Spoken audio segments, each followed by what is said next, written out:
યા દેવી સર્વભૂતેષુ શક્તિરૂપેણ સંસ્થિતા નમસ્તસ્યૈ નમસ્તસ્યૈ નમસ્તસ્યૈ નમો નમઃ। મિત્રો, આ વિડીયોમાં શ્રીમદ દેવી પુરાણનો અધ્યાય 5મો સાંભળશું। મિત્રો, નવરાત્રિમાં આ કથા સાંભળવાનો મહિમા છે।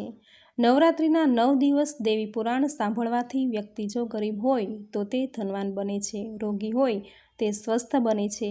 પુત્રહીન સ્ત્રી જો દેવી પુરાણનો પાઠ નવરાત્રિ દરમિયાન કરે તો તેને સંતાન પ્રાપ્તિનું વરદાન મળે છે।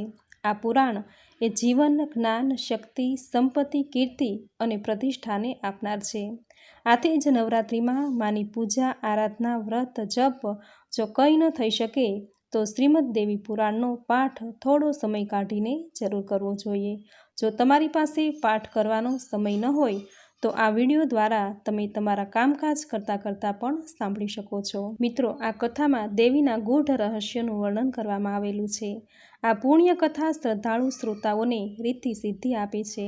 1 દિવસ, અડધો દિવસ, 5 દિવસ કે ઘડીકવાર પણ જો મા ભગવતીની આ દિવ્ય કથા જે સાંભળે છે તો આ કથા સાંભળનારની દુર્ગતિ અટકે છે। માનવીને બધા જ યજ્ઞ, તીર્થ અને દાનનું ફળ દેવી ભાગવત પુરાણના એક જ વાર સાંભળવા માત્રથી મળે છે। આ ભાગવત પુરાણ કથારૂપી અમૃત પીવાથી વ્યક્તિના આખાય કુળનો ઉદ્ધાર થાય છે। આથી જ નવરાત્રિના આ 9 દિવસ દરમિયાન દેવી ભાગવત પુરાણનું શ્રવણ અને વાંચન જરૂર કરવું જોઈએ। તો મિત્રો, આજના આ વિડીયોમાં દેવી ભાગવત પુરાણનો અધ્યાય 5મો સાંભળી આજના દિવસને પાવન બનાવીએ। બોલો મા નવ દુર્ગાની જય। તો સાંભળીએ મહર્ષિ વેદ વ્યાસકૃત દેવી ભાગવત પુરાણનો અધ્યાય 5મો, જેમાં રંભ કરંભની કથા સાંભળશું। રાજા જન્મેજયે પૂછ્યું, પ્રભુ, તમે અમોને ભગવતી યોગેશ્વરીના પ્રભાવનું વર્ણન કર્યું, હવે મને તેની ચરિત્ર કથા કહેવાની મહેરબાની કરો। વ્યાસજી કહે છે, પૂર્વકાળની એક વાત પ્રમાણે પૃથ્વી પર મહિષાસુર નામનો એક રાજા થઈ ગયો। તેણે એકવાર અત્યંત કઠોર તપ કર્યું અને બ્રહ્માજી પ્રગટ થતાં કોઈનાથી તેનું મૃત્યુ ન થાય તેવું વરદાન માંગ્યું। ત્યારે બ્રહ્માજીએ વરદાન તો આપ્યું, પણ સાથે સાથે કહ્યું કે તારું મોત કોઈ સ્ત્રીના હાથે થશે, કોઈ પુરુષ તને નહીં મારી શકે। આ દરમિયાન જન્મેજયે વચ્ચે જ પૂછ્યું, મને કહો કે મહિષાસુર કોનો પુત્ર હતો અને આ મહાન બળવાન દૈત્ય કેવી રીતે પેદા થયો? એટલું જ નહીં, તેને વળી મહિષનું રૂપ કેવી રીતે મળ્યું? વ્યાસજી કહે છે કે એક સમયે દનુના 2 વિખ્યાત પુત્રો હતા, નામે રંભ અને કરંભ। તેઓ એટલા બધા શક્તિશાળી હતા કે દાનવ શ્રેષ્ઠ કહેવાતા હતા, પરંતુ નસીબની બલિહારી મુજબ તેને પોતાને કોઈ સંતાન ન હતું અને તેથી પુત્ર કામના માટે કઠોર તપ કરવાનું વિચારીને તપ કરવા લાગ્યા। પચનદ નામના પવિત્ર સ્થળે કઠોર તપ શરૂ કર્યું। કરંભે જળમાં ડૂબા રહીને ઉગ્ર તપ કર્યું તો રંભે ઉત્તમ દૂધવાળા વડના વૃક્ષ નીચે પંચાગ્નિ સાધનામાં લીન થઈ ગયો। બીજી તરફ રંભ કરંભના ઉગ્ર તપને જોવા માટે ઇન્દ્ર પોતે પંચનદ આવ્યા। તેણે ભૂંડનું સ્વરૂપ ધારણ કરીને જળમાં પ્રવેશ કર્યો, પછી જળમાં જ તપ કરતા કરંભના પગ પકડી લીધા। ઇન્દ્રના આવા ખોટા કૃત્યથી દુરાચારી કરંભનું મોત થયું। પોતાના ભાઈ કરંભનું મોત થયાના સમાચાર રંભને મળ્યા અને એનો ગુસ્સો આસમાને પહોંચ્યો અને પોતાનું માથું અગ્નિને અર્પણ કરવા તૈયાર થયો અને પછી પોતાના ડાબા હાથ વડે પોતાના વાળ પકડ્યા અને જમણા હાથમાં તલવાર લીધી પોતાનું માથું કાપી નાખવા તૈયાર થયો। બરાબર એ જ સમયે અગ્નિદેવ સાક્ષાત પ્રગટ થયા અને રંભને વરદાન માંગવા કહ્યું। અગ્નિદેવ પ્રગટ થયાનું જાણીને રંભ રાજી થયો। તેણે અગ્નિદેવને નમસ્કાર કરતાં કહ્યું, મારે 3 લોક પર વિજય મેળવી શકે તેવા પુત્રની જરૂર છે। ત્યારે અગ્નિદેવે તથાસ્તુ કહેતા જણાવ્યું કે બહુ સરસ ભક્ત, તારી ઈચ્છા જરૂરથી પાર પડશે।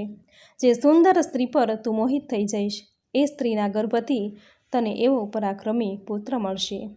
હવે સાંભળશું મહિષાસુરની ઉત્પત્તિ। વ્યાસજી કહે છે, અગ્નિદેવની વાતથી રાજી થયેલો રંભ અગ્નિદેવના ચરણોમાં પડ્યો, પછી અગ્નિદેવની રજા લઈને ઘર તરફ જવા નીકળ્યો। આમેય રંભ દૈત્યમાં અગાઉથી રાક્ષસ જેવી પશુ વૃત્તિ તો હતી જ, તેથી કામ ભાવનાથી એક નજર ભેંસ પર પડી। એ સમયે વળી ભેંસ પણ ગર્ભધારણ કરવાના સમયમાં હતી। રંભ તેનાથી આસક્ત થયો। સમય સદાય બળવાન રહ્યો છે। અહીં રંભે ભેંસ સાથે પોતાની કામ તૃપ્તિ પૂર્ણ કરી અને રંભના જ વીર્યથી એ ભેંસ ગર્ભવતી બની. પરંતુ એ વખતે બીજો પાડો ત્યાં આવી ચડ્યો. ભેંસને જોતાં જ એની કામ વાસના જાગી. એ કામાતુર અવસ્થામાં ભેંસ પર તૂટી પડ્યો. આ દરમિયાન રંભ અને પાડા વચ્ચે સંઘર્ષ થતાં પાડાનું એક શિંગડું રંભાના હૈયાને ઈજા પહોંચાડી ગયું અને તેથી રંભ મૃત્યુ પામ્યો. તેના શરીરમાંથી પ્રાણ નીકળી ગયા. પોતાના શરીરમાં જેનું વીર્ય પડ્યું હતું એવા સ્વામી રંભના મૃત્યુથી ભેંસ એકદમ ગભરાઈ ગઈ. ત્યાંથી ભાગી છૂટી વડના ઝાડ નીચે બેઠેલા યક્ષોના શરણમાં પહોંચી ગઈ. તેથી શરણે આવેલી ભેંસની રક્ષા કરવા માટે અને પાડાને પાઠ ભણાવવા માટે યક્ષો તૈયાર થયા. યક્ષોએ બાણ વર્ષા શરૂ કરી અને એ દરમિયાન એ બાણ પાડાના શરીરમાં ઘૂસી જતાં એ ત્યાં જ મરણ પામ્યો. બીજી તરફ રંભ યક્ષોને પ્રિય હોવાથી એના મૃત્યુના સમાચાર જાણતા એના મૃતદેહના અંતિમ સંસ્કાર કરવા માટે ચિતા પર મૂકવામાં આવ્યો અને જોત જોતામાં સૂકા લાકડામાંથી ભડ અગ્નિ પ્રગટ્યો. બરાબર તે જ વખતે ત્યાં ભેંસ આવીને સતી થવાનો વિચાર કરીને તે અગ્નિમાં ઘસી ગઈ અને પ્રાણની આહુતિ આપી દીધી. બરાબર થોડાક સમય પછી ચિતાની વચ્ચેથી મહાબલી મહિષાસુર નીકળ્યો. પુત્ર પર કૃપા કરનારો રંભ પણ બીજો દેહ ધારણ કરીને રક્તબીજના નામે ચિતામાંથી બહાર આવ્યો. આમ આ પ્રમાણે રક્તબીજ અને મહિષાસુર બંનેની ઉત્પત્તિ થઈ. હે રાજન, ચિતામાંથી પેદા થયેલો મહિષાસુર દેવતાઓ, દેવ અને મનુષ્યોમાં અવધ્ય હતો, એટલે કે એનો વધ કરી શકે નહીં. સમય વીત્યો અને મહિષાસુર પૃથ્વી પર ચક્રવર્તી રાજા બન્યો. બળવાન તો હતો જ, વળી એમાં વરદાન ભળતા વધુ અભિમાની બન્યો.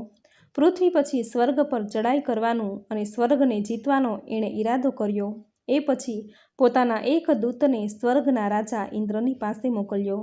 તેમાં સંદેશો હતો કે હે ઇન્દ્ર રાજા, હવે તમે સ્વર્ગ છોડીને ક્યાંક ચાલ્યા જાઓ અને જો તમારે સ્વર્ગમાં જ રહેવું હોય તો તમે મારા સેવક બનીને રહો.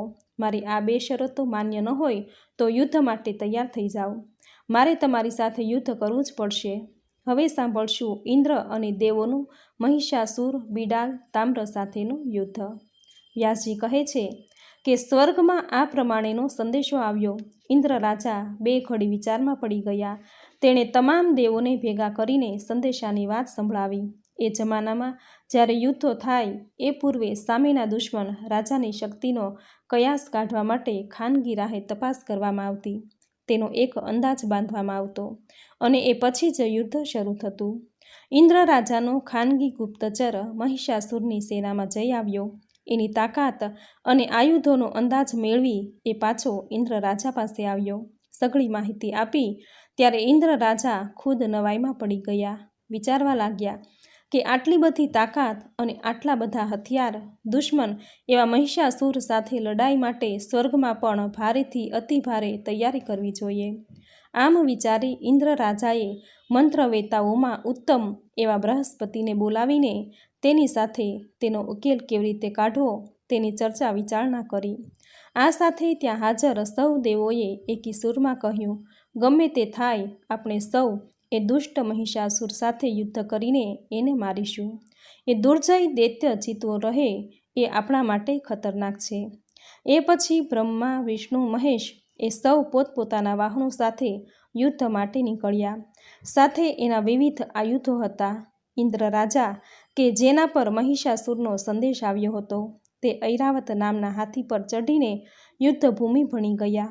અનેક સૈનિકો સાથે જ્યાં દાનવ મહિષાસુરની સેના હતી ત્યાં સૌ પહોંચીને આમને સામને આવી ગયા. એ પછી દેવો અને દાનવો વચ્ચે ભયાનક યુદ્ધના મંડાણ થયા. શાસ્ત્રોના વિવિધ અવાજો આવ્યા લાગ્યા. હો હા, ત્યાં તો મહિષાસુરે નિયુક્ત કરેલ મહાબલી ચિક્ષુરનું યુદ્ધભૂમિ પર મૃત્યુ થયું. તેના સમાચાર ફરી વળ્યા અને સેનામાં ભાગ દોડ મચી ગઈ. સામે છેડે દૈત્યરાજ મહિષાસુર ક્રોધથી અત્યંત રાતોપીળો થયો. મારવા પર ઉતરી આવ્યો અને એણે પોતાના ખાસ એવા બિડાલ નામના અતિ પરાક્રમી દૈત્યરાજને પાસે બોલાવી સૂચન કર્યું, હે મહાપરાક્રમી મહાબાહુ બિડાલ, તું શૂરો છે. તારી શૂરવીરતા પર મને ગર્વ છે. તું હાલ યુદ્ધભૂમિ પર ઉતરીને ધમંડી ઇન્દ્રનું અભિમાન રગદોળી નાખ અને યુદ્ધમાં એવી હાર આપ કે એ કાયમ માટે ધૂળ ચાટતો થઈ જાય. મહિષાસુરે બિડાલને આદેશ આપ્યો. બિડાલ અત્યંત વીર યોદ્ધો હતો. યુદ્ધભૂમિમાં એણે પહોંચી જઈને ઇન્દ્રની સામે લડાઈ શરૂ કરી. એ યુદ્ધ એટલું બધું ભયાનક હતું કે ઇન્દ્રની ઇન્દ્રિયો હચમચી ગઈ. ત્યારે ઇન્દ્રે પોતાના પુત્ર જયંતને આગેવાન બનાવી યુદ્ધભૂમિમાં મોકલ્યો. હવે ઇન્દ્રના સ્થાને જયંત અને બિડાલ વચ્ચે લડાઈ શરૂ થઈ. જોકે એક તરફ ઇન્દ્ર અને જયંત પિતા પુત્ર હતા, તો બીજી તરફ એકલો બિડાલ હતો. અચાનક જયંતે એવા 5 ભયાનક બાણ છોડ્યા કે બિડાલ પોતાના રથમાંથી નીચે પડ્યો. સેનામાં પાછી નાશભાગ મચી, પણ બિડાલના સારથીએ રથનો ભાગ સાચવીને બિડાલને યુદ્ધભૂમિમાંથી બહાર ખેંચી લીધો. એ બેભાન બન્યાનું જાણતા જ દેવસેનામાં પોતે યુદ્ધ જીત્યા હોવાનો જયઘોષ થયો. તેના સમાચાર મહિષાસુરના કાને આવતા જ એ ક્રોધી ઉછળ્યો. હવે એણે એવો પાસો ખેલતા વધુ એક પોતાના તામ્ર નામનો શૂરવીર મોકલ્યો, જે શત્રુના ઘમંડને ચૂર કરવામાં સમર્થ હતો. તામ્રને આદેશ મળતા જ યુદ્ધભૂમિ પર આવ્યો અને યુદ્ધ શરૂ કર્યું. સમુદ્રના ઉછળતા ભયાનક મોજાની જેમ એ એના બાણોની વર્ષા કરવા લાગ્યો. એક તરફ દાનવોનો ગુસ્સો આવ્યો તો બીજી તરફ દેવોનેય ગુસ્સો આસમાને પહોંચ્યો. તેમાં પણ પોતાના રથ પરથી મોટે મોટેથી બૂમો પાડતા, મારો મારો, એકેય બચવો ન જોઈએ. હવે સાંભળશું મહિષાસુરથી ઇન્દ્ર અને અન્ય દેવોની હાર. વ્યાસજી કહે છે, પહેલાં બિડાલ અને પછી તામ્ર દૈત્યના બેભાન થવાથી મહિષાસુરે પગ પછાડ્યા. એ પોતે જ પોતાની મોટી ભયંકર ગદા ઉપાડી યુદ્ધભૂમિ પર આવ્યો અને ઇન્દ્ર સાથે યુદ્ધ કરવા માંડ્યો. એ દરમિયાન શંબાસુર નામના અત્યંત ભયાનક અને આખાય જગતને ચપટીમાં ખતમ કરવાની શક્તિ ધરાવતી, મુનિઓને પણ મોહિત કરી નાખે તેવી માયાનો એક પ્રયોગ કર્યો અને જાણે એક ચમત્કાર થયો હોય તેમ એક સાથે અનેક મહિષાસુર યુદ્ધભૂમિ પર દેખાયા. ચારે કોર જાણે મહિષાસુરે જ મહિષાસુરો, અને એ સાથે એ બધાય એક સામટા ત્યાં દેવોની સેના પર તૂટી પડ્યા. પોતાના હાથમાં જે હથિયારો હતા તે લઈને પ્રહાર કરવા લાગ્યા. આમ ચારેય કોરથી પ્રચંડ પહારોથી દેવો હચમચી ઉઠ્યા અને યુદ્ધભૂમિ છોડીને ભાગ્યા. પરંતુ ત્યારે ભગવાન વિષ્ણુથી દેવોનો પરાજય સહન ન થયો. આસુરી માયાનો નાશ કરવા તેણે સુદર્શનને અધ્ધર કર્યું, છોડ્યું. ત્યારે માયાનો ખેલ પૂરો થયો. એટલે અત્યંત બળવાન એવા મહિષાસુર પ્રગટ થયા. એની સાથે એના સેનાપતિઓ પણ યુદ્ધ માટે નીકળી પડ્યા. તેમાં ચક્ષુર, ઉગ્રાસ્ય, ઉગ્રવીર્ય, અસિલોમા, ત્રિનેત્ર, વાષ્કલ અને અંધક મુખ્ય હતા. આ બધા શક્તિશાળી દાનવોની સાથે બીજા સૈનિકો ભળ્યા. જાણે દૈત્યોનું પલ્લું ભારે થયું અને ત્યાં જ ભગવાન વિષ્ણુ અને શંકર સાથે મહિષાસુર અને એના સાથીઓ યુદ્ધે ચડ્યા. યુદ્ધ ખૂબ ચાલ્યું, પણ પછી બ્રહ્મા, વિષ્ણુ અને મહેશ લડાઈનું મેદાન છોડીને પોતપોતાના સ્થાનકે પહોંચ્યા. પણ મહિષાસુર તો પાડા પર બેસીને યુદ્ધભૂમિમાં વચ્ચે લડતો રહ્યો. એના પાડાની ખરીથી ઘણા દેવો ઘાયલ થયા, તો વળી પાડાના ઘૂમતા પૂંછડા વડે પણ કેટલાક દેવોના યુદ્ધભૂમિ પર મૃત્યુ થયા. મહિષાસુરનું આવું ભયાનક પરાક્રમ જોઈને ઇન્દ્ર રાજા 2 ઘડી સ્તબ્ધ થઈ ગયા. એના પગ પાછા પડતા હોય તેવું લાગ્યું. અચાનક ઇન્દ્રે પીછે હઠ કરી તેઓ યુદ્ધભૂમિમાંથી ભાગ્યા અને આ અંગેની ખબર અન્યત્ર ફેલાઈ ગઈ. તેથી વરુણ, કુબેર અને યમરાજા પણ ગભરાઈ ગયા.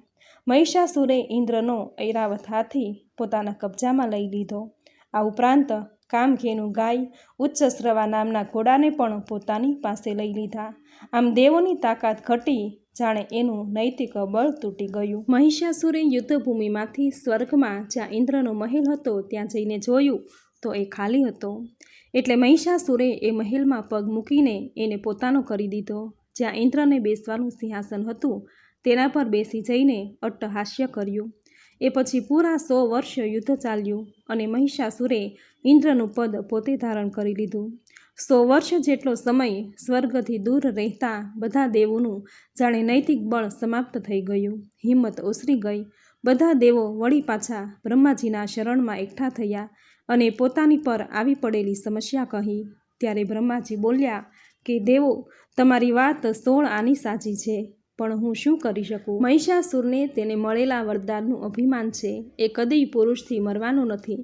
તેને મારવા માટે સ્ત્રી જોઈએ. સ્ત્રીના હાથે જ તેનું મોત થશે. તો ચાલો આપણે સૌ ભગવાન શંકરની આગેવાનીમાં ભગવાન વિષ્ણુ પાસે વૈકુંઠમાં જઈ અને તેને મળીએ. આ દૈત્યનું કંઈક કરીએ અને આપણા હિત માટે કંઈક વિચારીએ. આમ બોલીને બધા એકઠા થઈ વૈકુંઠ ભગવાન વિષ્ણુ પાસે પહોંચ્યા. હવે સાંભળશું જગદંબા પ્રાગટ્ય. વ્યાસજી કહે, આમ પૂર્ણ વિચારણા કરીને બધા દેવો વૈકુંઠ પહોંચ્યા. ત્યારે ભગવાન વિષ્ણુ તેના ભવનમાંથી બહાર આવતા હતા. તેણે બધા દેવોને જોતા જ આનંદ અનુભવ્યો. સૌને મળ્યા અને સૌનું હાર્દિક સ્વાગત કર્યું. ત્યારે ત્યાં સૌ હાજર દેવો બોલી ઉઠ્યા કે પ્રભુ, દુરાચારી મહિષાસુરે હવે માજા મૂકી છે. તેને વશમાં લેવો, અંકુશમાં કરવો હાથ બહારની વાત છે. તેનામાં શક્તિ એટલી બધી છે કે વાત પૂછોમાં, અને એનાથી અમે ત્રાસી હારીને તમારા શરણમાં આવ્યા છીએ. પ્રભુ, તેનો કોઈ ઉકેલ લાવો. વૈકુંઠમાં આવેલા બધા દેવો હાથ જોડી ભગવાન વિષ્ણુને પોતાની વિતક કથા કહેવા લાગ્યા. ભગવાન વિષ્ણુએ વૈકુંઠમાં આવેલા બધા દેવોની વાત ધ્યાનથી સાંભળી. પછી કહેવા માંડ્યું કે પૂર્વકાળની વાત છે. ભગવાન વિષ્ણુએ પણ મહિષાસુર સાથેના પોતાના યુદ્ધનો પ્રસંગ વર્ણવ્યો. મારી સાથેના એક ભયંકર યુદ્ધમાં તે મરાયો ન હતો. હવે જ્યારે એ હાથ બહાર ગયો છે, ત્યારે આપણા બધા જ દેવના તેજથી કોઈ અત્યંત સુંદર, સોહામણી, સુયોગ્ય દેવી પ્રગટ થાય તો આ યુદ્ધમાં એને મારવાનું શક્ય બને. બાકી એ મરી શકે એમ નથી, કેમ કે એને વરદાન મળેલું છે. આમ એક તરફ ભગવાન વિષ્ણુના મોઢેથી નીકળતા શબ્દો અટક્યા કે બીજી તરફ બ્રહ્માના શરીરમાંથી એક મહાન તેજ પુંજ પ્રગટ થયો. ત્રણેય દેવોના શરીરમાંથી એક મહાન તેજ રાશિ પેદા થઈ. એટલું જ નહીં, અન્ય ઇન્દ્ર, વરુણ, કુબેર, યમરાજના શરીરમાંથી વિવિધ તેજ પુંજો નીકળ્યા અને એ તરફ ઢગલો બની ગયા. સામે છેડે સૌ દેવો જોઈ રહ્યા. હવે શું થાય છે એનો મર્મ જાણવા. એ તેજનો ઢગલો સમય જતાં એક સુંદર સ્ત્રીના રૂપમાં બદલાઈ ગયો અને એ ભગવતી મહાલક્ષ્મી બન્યા. તેનામાં અનેક ગુણો હતા. વળી બધા જ દેવોના તેજ પુંજમાંથી તેનો જન્મ થયેલો હોય. દેવી 18 હાથથી શોભી ઉઠ્યા. તેઓ સર્વશ્રેષ્ઠ અને અદ્ભુત સ્ત્રી હતા. બધાને વળી નવાઈ લાગી કે એ નફામાં તેના હોઠ લાલ હતા, આંખો કાળી હતી, મોં સ્વચ્છ હતું. અલૌકિક અલંકારોથી તેઓ શોભતા હતા. તેઓ મહિષાસુરને મારવા માટે પ્રગટ થયેલા હોય. 18 હાથ અને વિવિધ આયુધો હતા, છતાં જરૂર પડે તેના અનેક હાથ થઈ શકે તેમ હતા. ભગવાન શંકરના મુખ જેવું તેજ એના મુખ પર હતું. યમરાજાના તેજથી વળી જગદંબાના કેશ અત્યંત લાંબા હતા. વાળ મેઘ જેવા કાળા અને મનોહર હતા. અગ્નિના તેજથી દેવીના 3 નેત્ર ચમક્યા, કૃષ્ણ, રક્ત અને શ્વેત. તેની ભંવરો સંધ્યાના તેજથી પેદા થઈ. આમ આ રીતે પ્રગટ થયેલા દેવી અદ્ભુત હતા. તેના મુખ પર દેવોભણી હાસ્ય હતું. ભગવાન વિષ્ણુએ પોતાના સુદર્શન ચક્રમાંથી બીજું 1000 આરાવાળું ચક્ર પેદા કરીને દેવીને આપ્યું, જે રાક્ષસોના માથા કાપવા એકદમ સક્ષમ હતું. ભગવાન શંકરે વળી એક ત્રિશૂળ બનાવીને આપ્યું. વરુણે ઉત્તમ ધ્વનિ પ્રકાશવાળો શંખ આપ્યો.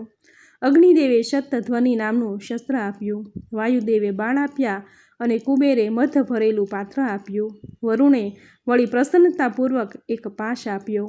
આમ શોભતા દેવીએ દેવો ભણી મંદ મંદ હાસ્ય વેરતા કહ્યું કે દેવો, હવે તમારે એ મૂર્ખ બેવકૂફ મહિષાસુરથી ગભરાવાની કોઈ જરૂર નથી. હું જ અજ્ઞાની અને અભિમાનમાં છકેલા એ દૈત્ય પાસે જાઉં છું. મારી સાથેના સંગ્રામમાં એનું ચોક્કસ પતન થશે. હું તેને મારીને જ રહીશ. આટલું કહ્યા પછી પ્રગટ થયેલા એ જગદંબાએ અતિ ભયાનક અટ્ટહાસ્ય કર્યું. તેનો અવાજ એવો પ્રચંડ હતો કે રાક્ષસો થરથર ધ્રુજી ઉઠ્યા.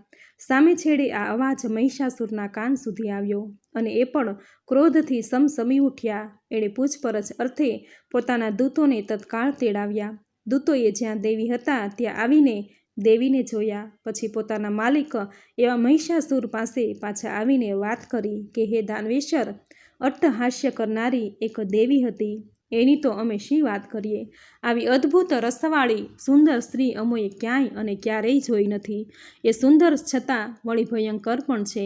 ત્યારે મહિષાસુરે મોં પર બધુર સ્વીત લાવી પોતાના દૂતોને કહ્યું કે તમે સેના લઈને જાઓ અને એ સુંદરીને સુરક્ષિત રીતે અહીં લઈ આવો.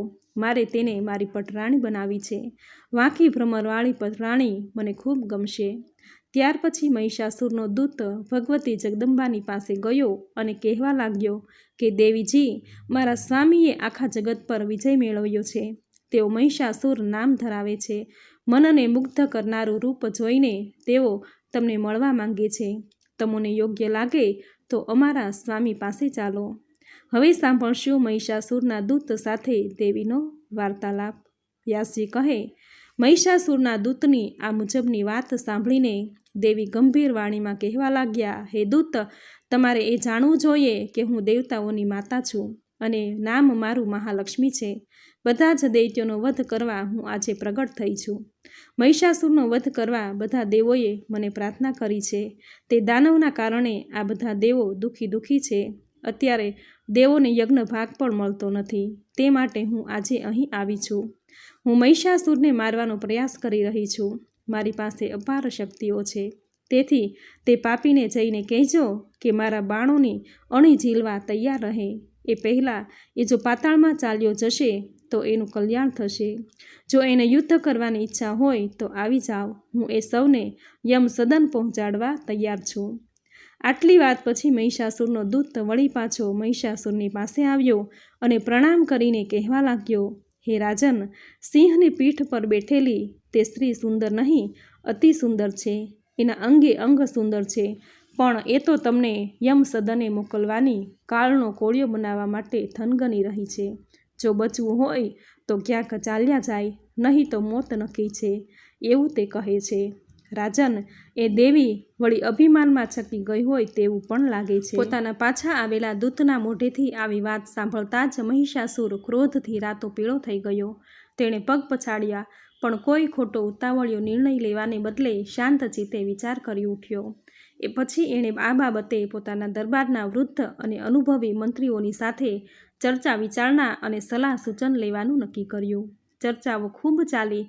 પછી એના અંતે મહિષાસુરે જાતે જવાને બદલે પોતાના તામ્ર નામના મહાન યોદ્ધાને બોલાવ્યો અને એને પોરસ ચડાવતા મહિષાસુર કહેવા લાગ્યો, હે મહાભાગ તામ્ર, તમારા કૌશલ અંગે મને શંકા નથી. મને પાકો ભરોસો છે કે તમે જીતીને જ આવશો. એવા પાકા વિચાર સાથે જાઓ અને એ ધમંડી સ્ત્રીનો ધમંડ ભાંગીને તેને અહીં લઈ આવો. કોઈ પણ ભોગે મહાભાગ તામ્ર, હું તમારો જ વિજય નિહાળું છું. મહિષાસુરની આ વાત સાંભળીને તામ્રે તેને પ્રણામ કર્યા અને પોતાની સેના સાથે યુદ્ધ કરવા માટે નીકળી પડ્યો. યુદ્ધભૂમિમાં એ આવ્યો ત્યારે દેવી ભગવતી જાણે તામ્રની પ્રતીક્ષા કરતી હોય તેમ સિંહની સવારી પર હતા અને તેની આભા જોઈને તામ્ર જાણે અંજાઈ તો ગયો, છતાંય પાસે આવીને એણે પોતાના સ્વામીના ભારોભાર વખાણ કરતાં કહ્યું, હે દેવી, મારા સ્વામી મહિષાસુર આપના રૂપ અને ગુણ પર વારી ગયા છે. આપના રૂપ અને ગુણ પર વારી ગયા છે. આપણા જાત જાતના વખાણ સાંભળીને એ તમોને પોતાની સાથે લગ્ન કરીને પટરાણી બનાવવા માંગે છે. મારા સ્વામી મહિષાસુરના મનોરથ આપ પૂરા કરો. આપને કોઈ વાતનું દુઃખ કે ઓછપ નહીં આવે.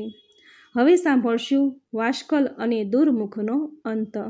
વ્યાસજી કહે છે કે મહિષાસુરના યોદ્ધા એવા તામ્રની વાત સાંભળતા જ દેવી ભગવતી મનોમન હસી ગયા. છતાંય કહે, હે તામ્ર, તારો મૂર્ખ સ્વામી રાજા મોતને ગળે વળગાડવા ઉતાવળો થયો છે. તે અજ્ઞાની કામદેવના બાણથી ઘાયલ થયો છે. વળી જેની જનેતા ભેંસ હોય તેની અક્કલ પણ ભેંસ જેવી હોય. એ પશુને મારા પતિ બનાવવું મૂર્ખ એના મનમાં એ સમજે છે શું? ત્યાં તો જગદંબા ભગવતીએ એક ઘોર ગર્જના કરી અને તામ્ર ફફડી ગયો. ભયનો માર્યો ધ્રુજારી અનુભવતો યુદ્ધભૂમિ પરથી ભાગીને મહિષાસુરની પાસે આવ્યો. યોદ્ધો તામ્ર ખાલી હાથે પાછો આવેલો જાણીને મહિષાસુરની બુદ્ધિ જાણે કે શૂન્ય થઈ ગઈ. ફરી પાછા તેણે પોતાના અનુભવી અને ચતુર મંત્રીઓને બોલાવ્યા. સલાહ સૂચનો લેવા માંડ્યા. ભાવિમાં ક્યાં પગલાં લેવા એ પણ વળી પૂછવા લાગ્યો. ત્યારે વાષ્કલ અને દુર્મુખ નામના બે મહાયોદ્ધાઓ આગળ આવ્યા. તેઓ વળી મહિષાસુરના મંત્રી પણ હતા. તેઓએ આગળ આવીને મહિષાસુરને વંદન કરીને એ સ્ત્રીને પકડીને હાજર કરવાનું વચન આપ્યું. મહિષાસુરે રાજી થઈને તેને જવા માટેનો આદેશ કર્યો. તામ્રના તો બુરા હાલ થયા હતા. હવે આ બેનો વારો હતો. તેઓ પોતાની સેનાની સાથે નીકળ્યા. અભિમાનમાં ચકેલા મદ્દ બનેલા 2 જણા યુદ્ધભૂમિ પર પહોંચ્યા. ત્યારે મહાદેવી જાણે તેની પ્રતીક્ષા કરતા સિંહ પર સવાર હતા. તેણે ત્યાં જઈને પોતાના સ્વામી મહિષાસુરના ભરપેટ વખાણ કરતા કહેવા માંડ્યું, દેવી, તમો અમારા સ્વામી મહિષાસુરને જાણતા નથી. તેઓ કેવા બળવાન છે. એ તેણે દેવોને હરાવ્યા છે અને સ્વર્ગમાંથી ઇન્દ્રને તગેડી મૂક્યો છે.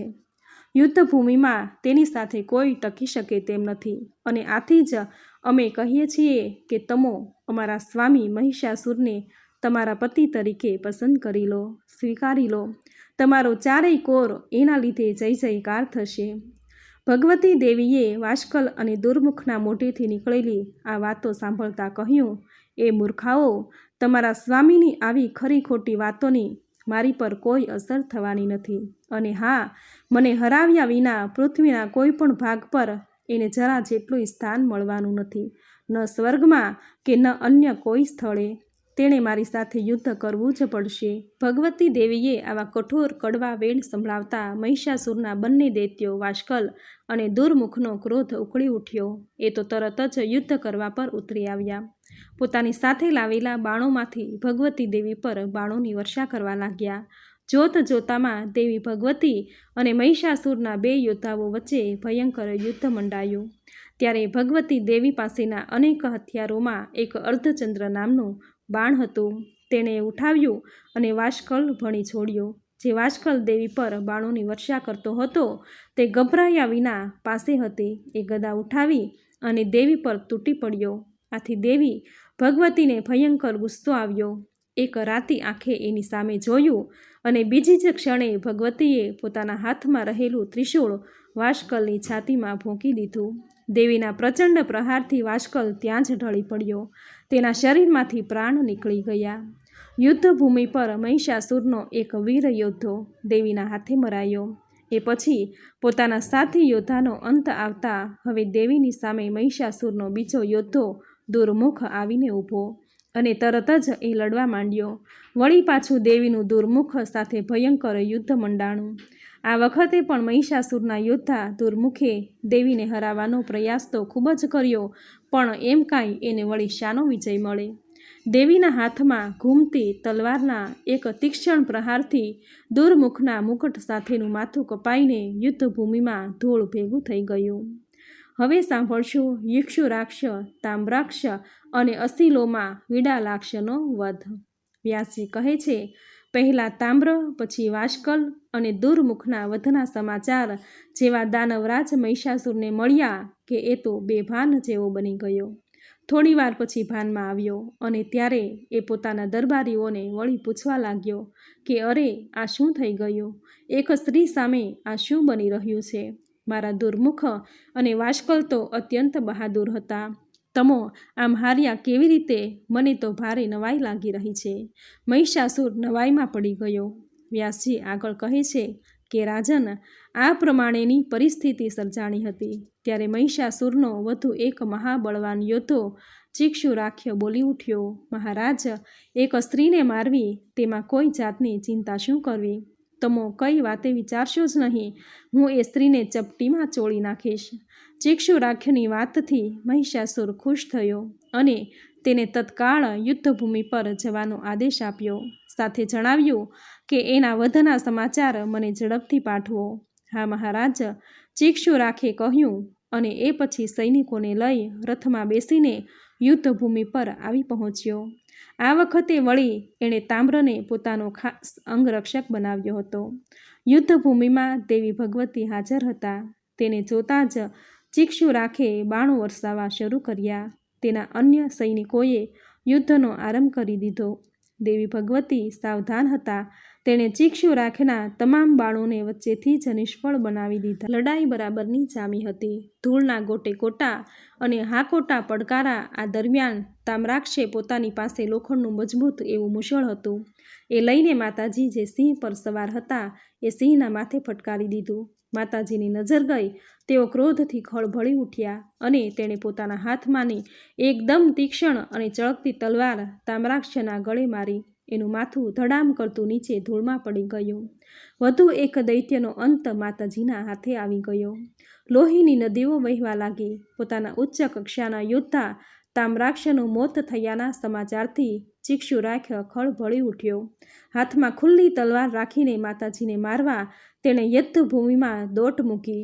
બીજી તરફ યુદ્ધભૂમિ પર દેવી ભગવતી સાવધ હતા. ચિક્ષુરાખને ખુલ્લી તલવાર સાથે પોતાની તરફ દોડતા આવતો જોઈ 5 તીર છોડ્યા. એમાં તલવાર, હાથ અને આખરના ચિક્ષુરાખનું માથું કપાઈ જતાં ધડામ કરીને યુદ્ધભૂમિ પર તેનો અંત આવી ગયો. પહેલાં તામ્રાક્ષ નામના દૈત્યનો, પછી ચિક્ષુરાખની જીવનલીલા સંકાઈ ગઈ. એ સાથે જ યુદ્ધભૂમિ પર ભાગદોડ મચી ગઈ. દેવી ભગવતીના હાથે દૈત્યનો અંત આવી જવાની ખુશીમાં યુદ્ધભૂમિની એક તરફ ઊભેલા દેવો માતાજીનો ઘડી ઘડી જય ઘોષ કરતા હતા. વ્યાસજી આગળ કહે છે કે મહિષાસુરને એમ હતું કે ચિક્ષુરાખ જરૂરથી એ દેવીનો વધ કરી નાખશે, પણ આ તો સમાચાર સાવ અવળા આવ્યા. પોતાનો વધુ એક યોદ્ધો ચિક્ષુરાખ અને તેનો અંગરક્ષક તામ્રાક્ષ પણ યુદ્ધભૂમિમાં મરાયો. મહિષાસુરને પાછી નવાઈ લાગી. મનોમન વિચારવા લાગ્યો કે આટલી બધી શક્તિ સાચે જ શક્તિ હતી તો પછી એની કલ્પના શી? ત્યાં તો વળી પાછા 2 યોદ્ધાઓ નામે અસીલોમાં અને વીડાલાક્ષને કવચ ધારણ કરાવીને તમામ પ્રકારના આયુધો આપીને માતાજીની સામે રણભૂમિમાં મોકલ્યા. આ વખતે પાછા માતાજી તો તૈયાર હતા. યુદ્ધભૂમિ પર દૈત્યોનો સંહાર કરવાની તેની જાણે પ્રતિજ્ઞા ન હોય. સૌ પ્રથમ માતાજી સામે વીડાલાક્ષ આવ્યો અને એણે 7 બાણ માતાજીની સામે છોડ્યા. સાવધાન માતાજીએ વીડાલાક્ષના બધાય બાણ નિષ્ફળ બનાવ્યા અને તેણે તીક્ષ્ણ એવા 3 બાણ એવા ચલાવ્યા. એથી એ બેભાન થઈને પડી ગયો અને એનું ત્યાં જ મરણ થઈ ગયું. એ પછી અસીલોમાં પોતાના ધનુષ બાણ લઈને દેવી મા પાસે આવીને ઊભો અને બાણોની વર્ષા કરવા લાગ્યો, પણ એ ઘાયલ થઈ ગયો. એનું આખું શરીર એક બાણથી જાણે વિંધાઈ ગયું. લોહી વહેવા લાગ્યું. તોય એવી દશામાં એ એક હાથે ગદા લઈને માતાજીને મારવા માટે દોડ્યો, પણ માતાજીએ પોતાની તલવારનો એક ચમત્કાર કર્યો અને એનું માથું વઢાઈ ગયું. આમ મહિષાસુરના વધુ 2 યોદ્ધા માતાજીના હાથે યુદ્ધભૂમિ પર વધેરાઈ ગયા. ત્યારે બાકી બચેલા અને ઘાયલ થયેલા દૈત્યો મહિષાસુરની પાસે પહોંચ્યા. યુદ્ધભૂમિ પર પોતાની દેવી માતાએ કરેલી દશાનું વર્ણન કર્યું. સાથે તેઓ રડતા રડતા કહેવા લાગ્યા કે મહારાજ, આપણા અસીલોમાં અને વીડાલાક્ષ મરાઈ ગયા છે. હવે અમારા રક્ષણની જવાબદારી તમારી છે. યુદ્ધભૂમિમાંથી દેવી ભગવતીના આયુધોથી ઘાયલ થઈને પાછા આવેલા દૈત્યને જોતાં જ મહિષાસુર વળી પાછો હચમચી ઉઠ્યો. હવે સાંભળશું મહિષાસુરનો વધ. વ્યાસજી કહે છે, યુદ્ધભૂમિ પરથી ઘાયલ થઈને પાછા આવેલા પોતાના દૈત્યોની દશા જોતાં જ મહિષાસુરના ક્રોધનો કોઈ પાર ન રહ્યો. એક તરફ એક ધારા પોતાના યોદ્ધાઓ માર્યા જતા હતા અને ત્યાં મહિષાસુર કંઈક બીજું જ વિચારવા લાગ્યો. પોતાનો દેખાવ અને પાંડાના રૂપમાં દેખાતો પોતે, વિચિત્ર મોઢું, માથે શિંગડા, અને તેથી આવું જોતાં જ દેવી નફરત કરશે, ક્યાંક ઉદાસ થઈ જશે અને હા, સ્ત્રીઓને પ્રસન્ન કરવા માટે સુંદર દેખાવ, આકર્ષક રૂપ, ચતુરતા જોઈએ અને એવું હોય તો સ્ત્રી તરત જ આકર્ષાઈ જાય. એના હૈયામાં પ્રેમ જાગે. આમેય પોતે માયાવી તો હતો અને એણે પોતાનું આખું રૂપ ધરમૂળ બદલી નાખ્યું. મહિષાસુર મહાબલીએ પોતાને એક સુંદર પુરુષમાં ફેરવી નાખ્યો. હાથમાં સુંદર શસ્ત્રો ધારણ કર્યા. એટલું જ નહીં, શરીર પર પણ સુંદર વસ્ત્રો ધારણ કર્યા.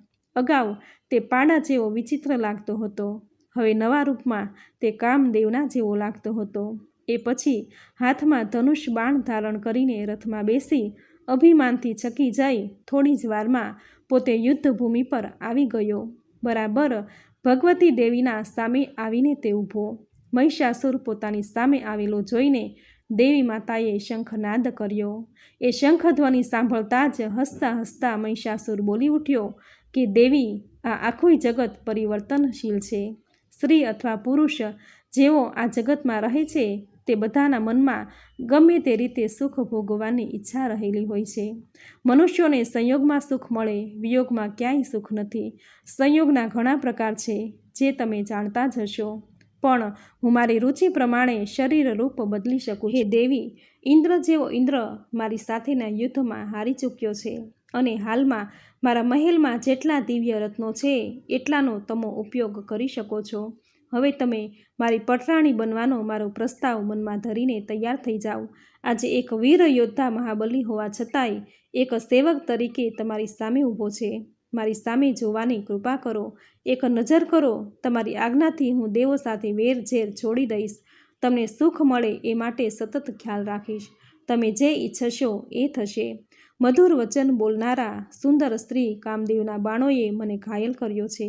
કાળી ભ્રમરોથી શોભનારી અને પાતાળ પેટાવાળી હું તમારો ગુલામ છું. હે ભામિની, એકવાર તો નજર મારી સામે કરો.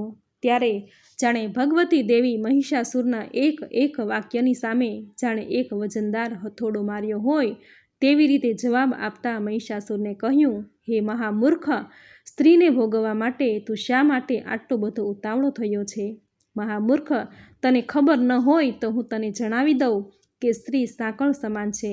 એનાથી જે એકવાર બંધાય પછી તે લાખ ધમ પછાડા કરે તોય છૂટી શકતો નથી. જો તારે સુખી થવું હોય તો સ્ત્રી સંગની વાત છોડ.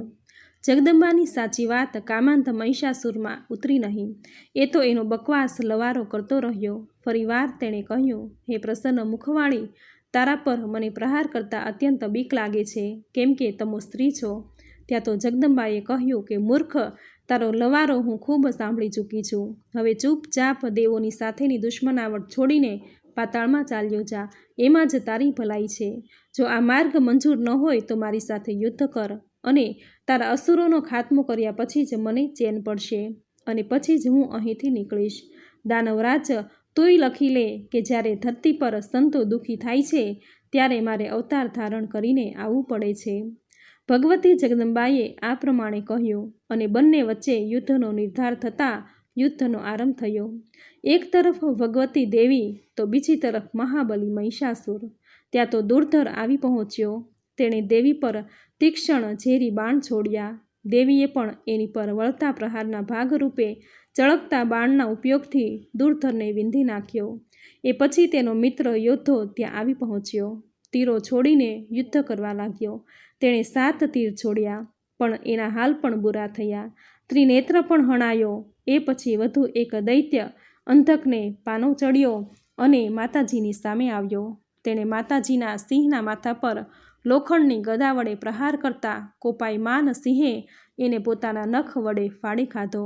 આમ પોતાનો એક યોદ્ધો મરાતો ગયો. એમ તેમ મહિષાસુર નવાઈમાં મુકાતો ગયો. હવે તેણે ખુદે જ માતાજીની સામે જંગે ચડવાનું નક્કી કર્યું અને પોતાના આયુધો સાથે આવ્યા. માતાજીના સિંહના માથા પર એક ભયાનક શક્તિશાળી ગદા ફટકારી. સિંહ ઉશ્કેરાયો. પોતાના નખ વડે મહિષાસુરને ફાડી ખાવાનો પ્રયાસ કર્યો. ત્યારે મહિષાસુરે પોતાની માયાવી શક્તિનો ઉપયોગ કરીને પોતે પુરુષમાંથી સિંહ બની ગયો. માતાજીના સિંહને ચીરવા ગયો. ત્યાં જ મહિષાસુરના માયાવી કપટની જાણ થતાં જ દેવી ભગવતી ગુસ્સે થયા. તેણે સિંહ બનેલા મહિષાસુર પર બાણોની વર્ષા કરતાં એણે પાછું પોતાનું રૂપ બદલ્યું. મદમસ્ત અલ્લડ હાથી બની ગયો. એ પછી પાછો માનવી બનીને એક પર્વતનું શિખર ઉઠાડી માતા પર ફેંક્યું અને માતાજીનો સિંહ ઉછળ્યો. ફરી પાછો હાથી થયેલો મહિષાસુરના માથા પર બેસીને માથું ચીરવા લાગ્યો. એટલે વળી પાછું મહિષાસુરે પોતાનું રૂપ બદલીને એ શલભ બન્યો અને ગુસ્સામાં માતાજીના સિંહને મારવાનો પ્રયાસ કરવા માંડ્યો. એટલે દેવીએ તરત તલવાર ઉઠાવી અને મહિષાસુરના માથા પર ઘા કર્યો. એ પાછો પાડો બની ગયો અને શિંગડા વડે માતાજીને મારવાનો પ્રયાસ કરવા લાગ્યો. વ્યાસજી આગળ કહે છે કે ભગવતી દેવી આથી એકદમ અકળાઈ ગયા અને પોતાના હથિયાર ત્રિશૂળ સાથે મહિષાસુર પર ટાટક્યા અને તીક્ષ્ણ ત્રિશૂળ મહિષાસુરને મારી દેતા એક ઘડી તેને તમ્મર આવી જતા એ નીચે પડી ગયો. પણ પછીની ક્ષણોમાં જ એ પાછો ઊભો થયો અને લડવા માટે સામે આવી ગયો. આ વખતે તેણે પોતાના પગનો ઉપયોગ કર્યો. લાત મારવા માટે પણ જગદંબાએ આ વખતે બરાબર ફાયદો ઉઠાવીને પોતાનું 1000 આરાવાળું તીક્ષ્ણ ચક્ર હાથની આંગળી પર ફેરવ્યો અને તેણે મહિષાસુર ભણી ફેંકતા ધડામ કરતું એનું માથું શરીર પરથી કપાઈને નીચે પડ્યું અને મહિષાસુર નામના પ્રચંડ અસુરનો અંત આવી ગયો. પોતાના સ્વામીનો યુદ્ધભૂમિ પર અંત આવેલો જાણી દૈત્ય સેનામાં ખળભળાટ મચી ગયો. બાકી રહેલા દૈત્યો ઝડપથી રસ્તો પકડવા લાગ્યા. એ સમજી બેઠા કે જીવતા રહ્યા અને દેવીના હાથે ઝડપાઈ ગયા તો મોત આવી ગયું જાણવું. જગદંબાના હાથે મહિષાસુર વધના સમાચાર દેવોને મળતા જ તેઓ અત્યંત રાજી થઈને માતાજીનો જય ઘોષ કરવા લાગ્યા. સાથે સાથે હાથ જોડીને કહેવા લાગ્યા, હે દેવી, આપ અમોને આપની ભક્તિ આપો કે જેથી અમારા ચિત્તમાં સદાય આપની યાદ રહે. તેમાં સતત અને સતત આપનું સ્મરણ અમે કરતા રહીએ. હે માતા, આપ લોકોના હજારો અપરાધોને મન પર લેતા નથી, છતાં આ માનવી તમારી ભક્તિ પૂજા અર્ચના કેમ કરતા નથી? હે માતા, આ જીવ તમારી ઉપાસના છોડી દેતા અન્ય કોનાથી એનું કલ્યાણ પામશે? કોણ વળી તેને સદગતિ આપશે? આપ એકમાત્ર અમારા સુખ દુઃખનું શરણ છો. આપની ચરણરજ સિવાય અન્યત્ર અમારું ક્યાંય શરણ નથી. માટે અમોને તમારા શરણમાં લો. આથી જગદંબા ઘણા રાજી થયા. તેઓ બોલ્યા, હે દેવો, જ્યારે તમે સંકટમાં આવી જાઓ ત્યારે મને યાદ કરજો. હું આવીને તમારું સંકટ જરૂરથી દૂર કરીશ. આમ કહી તેઓ અંતર્ધ્યાન થઈ ગયા. હવે સાંભળશું બ્રહ્માજીનું શુંભ નિશુંભને વરદાન. વ્યાસજી કહે છે, હે રાજન, હવે દેવીનું ઉત્તમ કક્ષાનું બીજું ચરિત્ર તમને કહું છું, તે સાંભળો. આ કથા સૌ પ્રાણીઓ માટે સુખદાયી અને તમામ પાપોને નાશ કરનારી છે. એમાં શુંભ અને નિશુંભ નામના 2 બળવાન રાક્ષસ ભાઈઓ હતા. તેના બળની શી વાત કરવી? તેઓ રાક્ષસ અને વળી અત્યંત બળવાન હતા. કોઈ પણ પુરુષના હાથે તેનું મોત લખાયું ન હતું. તેથી દુરાચારી અને અત્યંત અભિમાની બની ગયા હતા.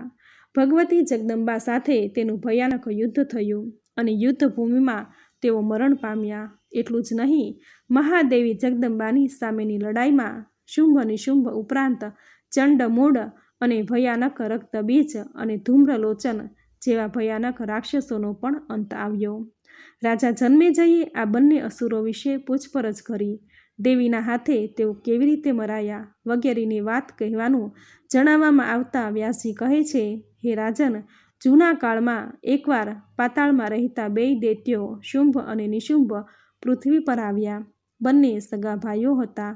તેઓ ફરતા ફરતા એકવાર યુવાનીમાં પુષ્કર તીર્થ ખાતે આવ્યા અને અહીં તેણે અન્ન જળ વગેરેનો ત્યાગ કરી બ્રહ્માજીને રાજી કરવા ઉગ્ર તપનો પ્રારંભ કર્યો. આ જ કાલ કરતાં પૂરા 10,000 વર્ષ સુધી તપ કર્યો. આખરે તેના તપથી રાજી થઈને બ્રહ્માજી પીગળ્યા. હંસની સવારીએ આવી ગયા આ 2 ભાઈઓની પાસે અને કહ્યું કે હે મહાભાગો, શુંભ અને નિશુંભ, હું તમારા ઉગ્ર તપથી અતિ રાજી થયો છું. તમારે જે જોઈતું હોય તે માંગો, હું આપવા તૈયાર છું. બ્રહ્માજીએ કહ્યું. શુંભ નિશુંભને જાણે બગાસો આવતા મોંમાં પતાસો આવ્યો હોય તેવો ઘાટ થયો.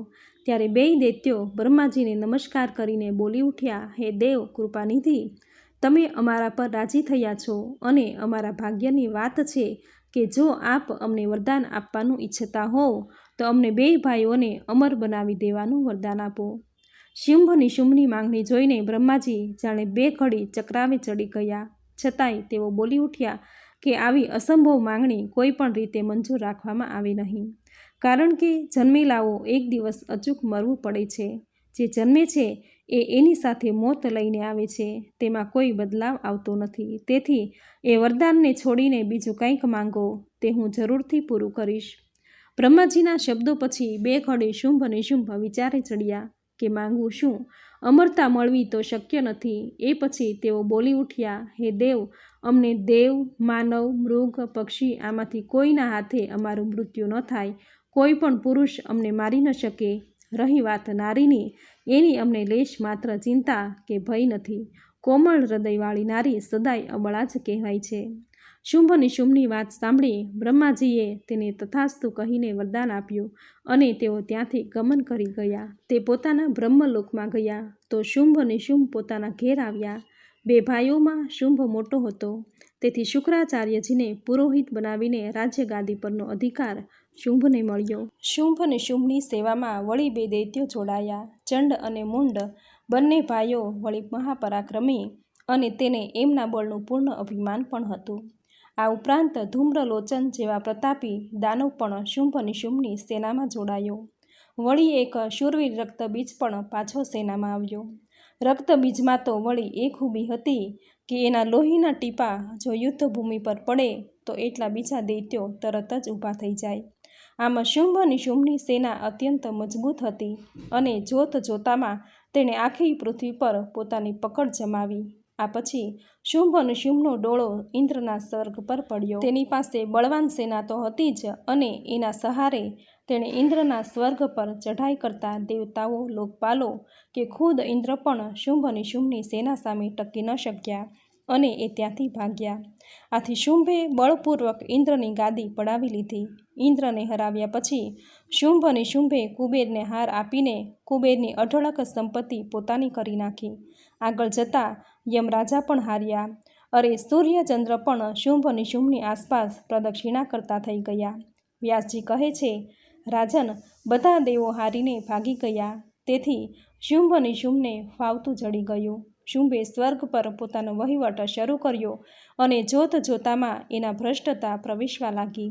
સ્વર્ગની દશા ડામાડોળ થવા લાગી. આથી ચિંતામાં આવી ગયેલા બધા દેવો ચિંતા કરતાં કરતાં બૃહસ્પતિની પાસે જઈને હાથ જોડીને કહેવા લાગ્યા કે દેવ, આનો કોઈ ઉકેલ લાવો, અમોને તો ખૂબ ચિંતાઓ થાય છે. ત્યારે બૃહસ્પતિ બોલી ઉઠ્યા કે દેવો, એક સમયે ભગવાન જગદંબાએ રાજી થઈને મહિષાસુર નામના દૈત્યનો વધ કર્યો હતો. મહાબલી મહિષાસુરને મારનારા ભગવતીની પ્રાર્થના કરવી જોઈએ. તેણે એકવાર એવું વચન આપ્યું હતું કે દેવો, જ્યારે તમે સંકટમાં આવી જાઓ ત્યારે મને યાદ કરજો, હું આવીશ અને તમારું સંકટ જરૂરથી દૂર કરીશ. તેથી હે દેવો, તમો અહીંથી હિમાલય પર જાઓ અને ત્યાં જઈ દેવી જગદંબાની પ્રાર્થના સ્તુતિ કરો.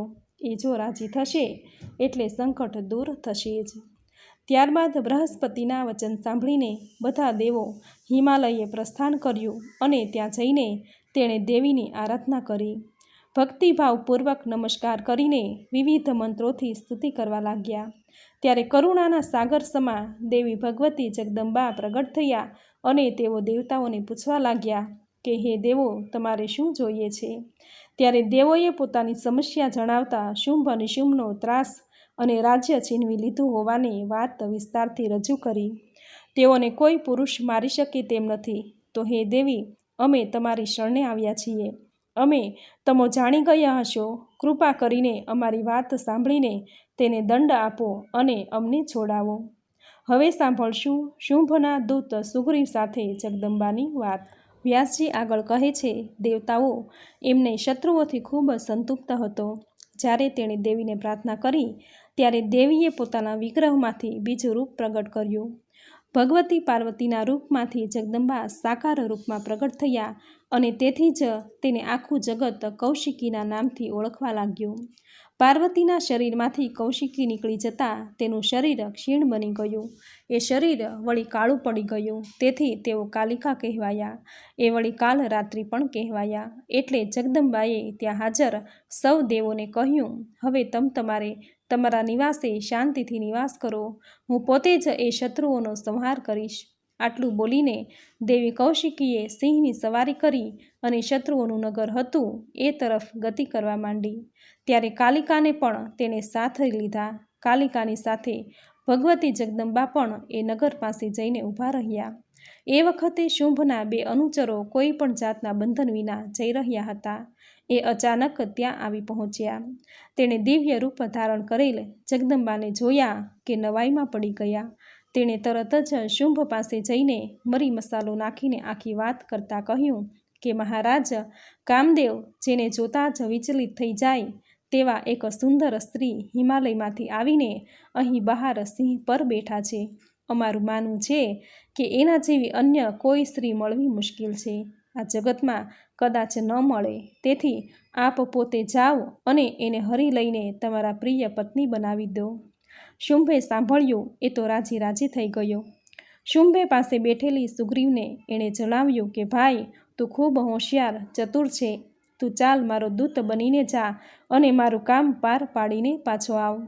મહારાજા શુંભનો આદેશ થતાની સાથે જ સુગ્રીવ ઉપડ્યો અને જ્યાં ભગવતી જગદંબા બિરાજેલા હતા ત્યાં આવી પહોંચ્યો અને એની વાણીમાં બોલવા લાગ્યો, હે સુંદર સાથળોવાળા, તમારી સામે મારા મહારાજા શુંભ અત્યંત શૂરવીર છે. ત્રણેય લોકો પર એનો સંપૂર્ણ અંકુશ છે. એને તમો પળનોય વિલંબ કર્યા વિના તમારા પતિ તરીકે સ્વીકારી લો.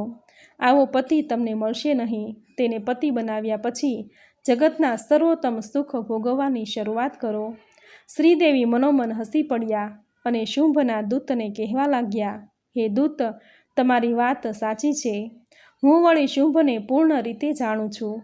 પણ દેવી અટક્યા. પણ શું? દૂતે કહ્યું, મેં એક બાળકના જેવી બાળ બુદ્ધિ વાપરીને એક સમસ્યા ખડી કરી છે. કઈ સમસ્યા? દૂતે વચ્ચે જ સવાલ કર્યો. મારી સમસ્યા પ્રતિજ્ઞા એ છે કે જો કોઈ વીર મારી સામે યુદ્ધ કરશે, મને હરાવશે, એની સાથે જ હું લગ્ન કરીશ, બાકી કુંવારી રહીશ. અને હા, તમારી જો ઈચ્છા હોય તો તમારા સ્વામી સાથે મારે યુદ્ધ કરી મને હરાવી મારી પત્ની બનાવવાના કોડ પૂરા કરે. આમ યુદ્ધભૂમિ પર માતાજી અને દૂત વચ્ચે સંવાદ થયો. હવે સાંભળશું ધૂમ્રલોચન વધ. વ્યાસજી આગળ કહે છે, પોતાના મોકલેલા દૂત દ્વારા આવેલી દેવીની વાત સાંભળીને શુંભે પાસે બેઠેલા પોતાના મહાન અને શૂરવીર ભાઈને નિશુંભનો સવાલ કર્યો કે ભાઈ, તું બુદ્ધિમાન છે.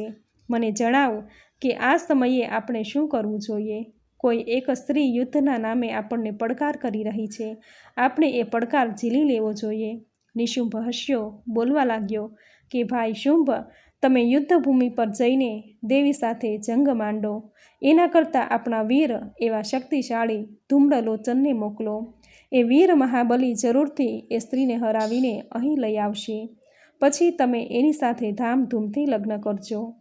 એ પછી ધૂમ્રલોચનને શુંભનો આદેશ મળ્યો. ધૂમ્રલોચન પોતાની સેના સાથે શસ્ત્રો લઈને યુદ્ધભૂમિ ભણી ઉપડ્યો.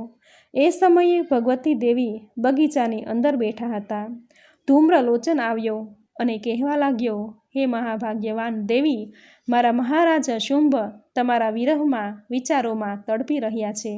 અતિ વ્યાકુળ થયેલા મારા મહારાજ તમોને જ ઝંખે છે. દેવતાઓના અભિમાનના લીરે લીરા ઉડાવનારા મારા સ્વામી શુંભ ત્રણેય લોકના રાજા છે અને એ તમને પટરાણી બનાવવા ઈચ્છે છે. એ અવસર તમે ગુમાવશો નહીં. તમારા હાથમાં એવી મોટી કોઈ અન્ય તક નહીં આવે. શુંભના મહાબલી એવા ધૂમ્રલોચનનો બકવાસ સાંભળતા જ કાલિકા ખડખડાટ હસી પડ્યા અને બોલ્યા કે ઓ નીચ, ઓ હલકટ, જો તને આ તારા સ્વામીએ આવી બકવાસની વાતો લઈને મારી આગળ મોકલ્યો છે તો એ બધું એક બાજુ મૂક અને યુદ્ધ કરવા તૈયાર થઈ જા.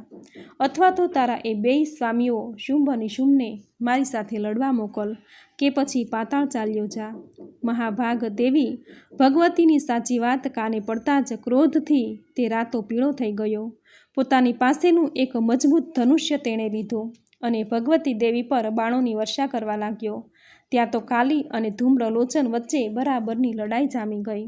દેવીના હાથેથી સતત છૂટતા બાણોથી ધૂમ્રલોચનની સાથે આવેલા ઘણા સૈનિકો અધમુવા થઈ ગયા.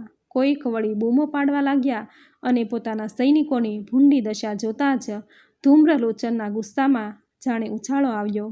પોતાના હાથમાં લોખંડનું એક પરિધ નામનું હથિયાર લઈને ત્યાં આવ્યો.